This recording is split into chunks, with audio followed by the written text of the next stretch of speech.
When you were in prison, what crew did you roll with? Like, what was your car? There was really no crews at that time. You had the brothers, you had... The biggest problem I had was navigating around the Bloods and the Crips because I worked in the kitchen. Now, is it easier to navigate that when you have a kitchen job? In 1987, I didn't even know the Blood and the Crip were. So I get we sent didn't to have prison. anything back east. And No. the Bloods and Crips are just starting in like the late 70s. So when yeah. I got into the where you go, the first day you get there and the counselor's like, have you ever had hepatitis B? I'm like, no. And it's like, obviously. Fine, you're working in the kitchen. Yeah. So they put me in the kitchen. The dude was big, Mr. Yarborough, big brother out of the Navy, Korean Navy guy.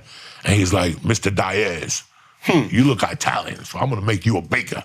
Have you ever baked before? And I'm like, no, I don't even cook. So I went in there the next morning at 4 a.m, and he's like, you put this much on the thing, and then they expand.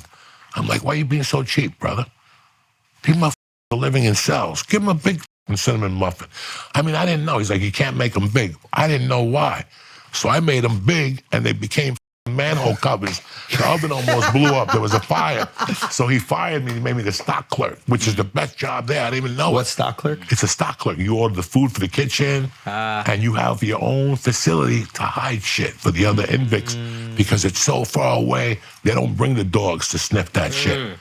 And I had a driver's license. So you see those guys that pick papers up on the side of the road? I would bring them lunch in the cart. So I could always go, you gonna be here tomorrow? Yeah, I could always go. Andrew Schulz, have your girlfriend drop off an ounce of Coke at garbage stop number 54. You're gonna pick it up and put it in the garbage. I'm gonna come by to give you lunch. You're gonna give it to me. They're not gonna search me to go back into the facility. You have no idea how So wide you were getting Coke into the They had prison? everything. I wasn't snorting Coke at all. No, but getting it in, though. Yeah, they had Coke in there, heroin. The only thing I was doing in there was acid because they couldn't test for it. Acid in prison? Yeah, you get nice blotter acid in prison. I get fucked up every Sunday night. Me and some other guys, we'd sit outside and talk shit and crack jokes they couldn't figure out. And they'd automatically give you a piss test the next day. Clean? Because you're out and you're clean. Whoa. Did you like prison in the social aspect? Loved it. Yeah, I heard Because you're king, right? Loved Like, it. Yeah. everybody loves you. You got Loved these it. amazing stories. So you crack- I'm in the kitchen, and that's the hardest part I had, was the Crips and the Bloods. Okay. Because in the kitchen, they kind of got along. But outside the kitchen, they had to maintain their status. And, Right. I really dug that. But I was friends with Crips. My best friend was a Crip in there. Yeah. I loved this mother. Yeah. This guy had 7 girlfriends, each of them with a badass 6-figure car. This guy was in charge of bringing cocaine from California to Colorado for the Crips. This is at this time, this is what he did.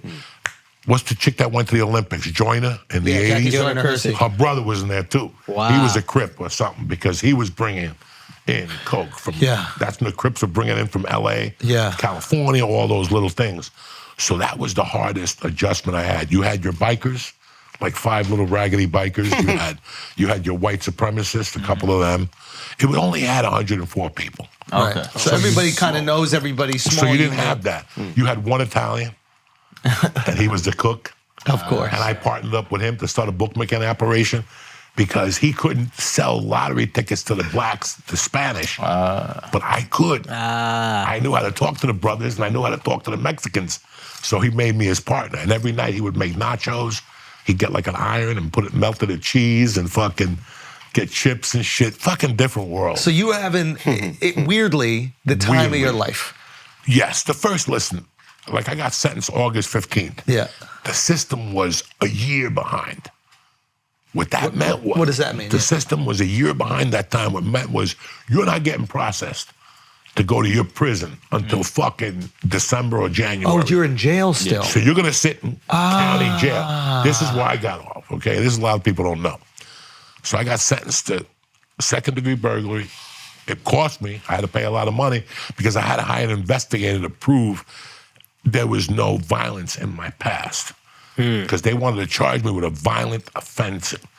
So that means if I got 9 years for kidnapping, I would do all 9 years. Oh, yeah. And I was not going to do that. Yeah. So we had to hire an investigator to go back to Jersey and fucking any violence as a kid. Like, yeah, we got into a fist fight with a pizza guy. shit like that, but nothing extreme that showed this. So my attorney, that was his most important thing, was to get the violent crime changed to a non-violent crime, because that makes a complete big difference. And he did it. That might be the greatest miracle in the history of the judicial system. I still talk to that motherfucker too. You need to. He's in Colorado Springs. Yeah.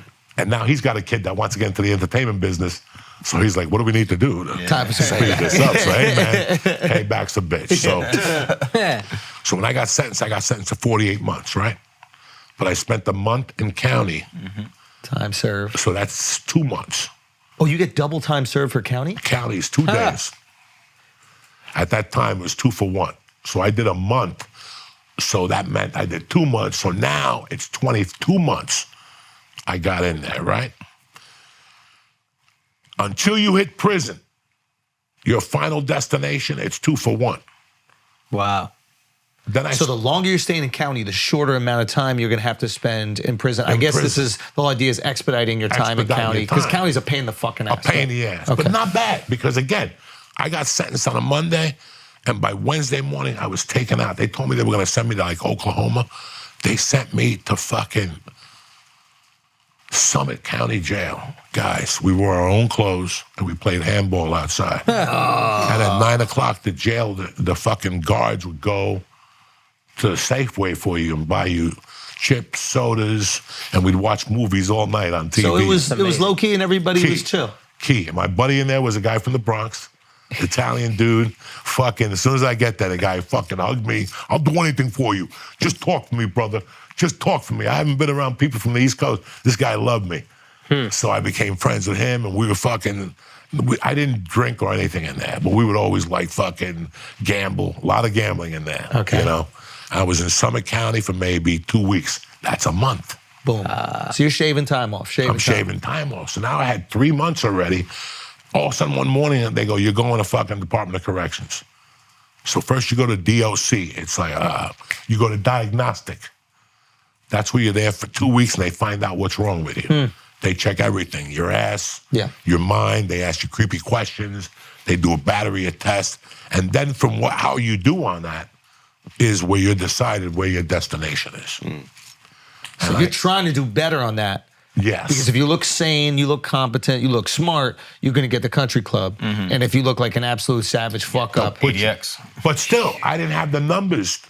I knew that my numbers were low, because before you get sentenced, you have to take a thing, like a little test, like a 10-question test, nothing hard. Yeah. Did you have a job before you got arrested? Did you have a license before you got arrested? Were you working at the time of your arrest? And all these positive things count in your favor. So after I got sentenced, after I went through diagnostic, now they're going to send you to your destination. I had 2 destinations. I could either go to Rifle, Colorado, and that's where I wanted to go, because in the winter, they let you be a ski instructor, not a ski instructor, but a dude on the hill, checking people's badges. Unbelievable. And in the summer, you could be a lifeguard at the pool. The job is the pool. So I'm like, what are you fuck? And they let you go to the movies on Saturday night. Unbelievable. Golden was where I went, Camp George West. I wanted to go to Golden because it was closer to my house, but they didn't have all the shit Rifle had. Yeah, you want to ski and go hang by the pool. But the only thing they had, they let you out for 20 minutes a day to go to the store. No. There was a bodega right around the corner. So you got 20 minutes of freedom. 20 minutes just to run to the store and run back. So I started, come on, dog. You gotta get Everybody that. else couldn't figure it out. I started ordering Chinese food. To the bodega. To the bodega. There was a Chinese restaurant next to it. So I would call the order in, because all the other idiots would actually go to bodega, and I go, did you get Chinese food? And they go, no, we don't have time. I'm like, you got to call the order in so when you get there. So I would call the order in, pick up Chinese food, pick up a couple Haagen-Dazs, some ice creams and shit. So you were a fucking superhero to these guys. Superhero. You're coming back with ice cream. A superhero.